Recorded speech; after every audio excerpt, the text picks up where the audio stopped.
Hi, it's Dr. DeCubellis here. I want to tell you a little bit about what happened with me and my oldest daughter, who is now 9 years old. So, about 4 years ago, she was having a lot of issues to where she was coughing. She seemed to be getting sick quite a bit. Couldn't catch her breath, though. Was getting a lot of shortness of breath, having breathing issues. So we started to worry and we took her to her primary care doctor. When her primary care was looking at her, they said they weren't really sure what was going on, um, but we should go take her to like a respiratory therapist. So we did that. And when we went into the respiratory therapist, what they did is they told us that, I think she has cystic fibrosis. Why don't you go ahead and let's do the test to see if she has that? Now, I don't know if any of you know about what cystic fibrosis is, but cystic fibrosis is basically a condition that children are born with that actually creates more like phlegm over their bronchi and in their lungs.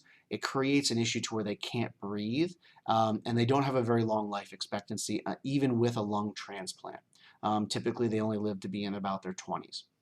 So this person just told us that our daughter had this condition to where she only had about 18 years left to live, just nonchalantly, and we need to go get a test.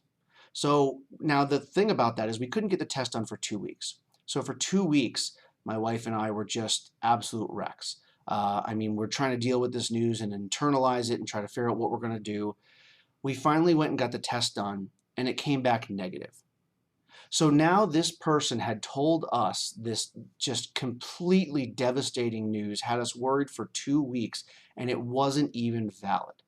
So what I believe is that doctors need to make sure they are 100% cognizant of what they tell patients, because it's not right to scare patients or tell them something that might not be true without having any data whatsoever. And that is why when people come into my office, I make sure that whatever I tell them is based on facts, and then the diagnosis that we found is based on all of the things we've done in the exam and what we found on different imaging, because I don't want to make anyone else feel the way I and my wife were feeling for 2 weeks. So I'm Dr. DeCubellis. I'm a chiropractor in Downers Grove. And if you have any questions, you can reach me at 630 435 6461.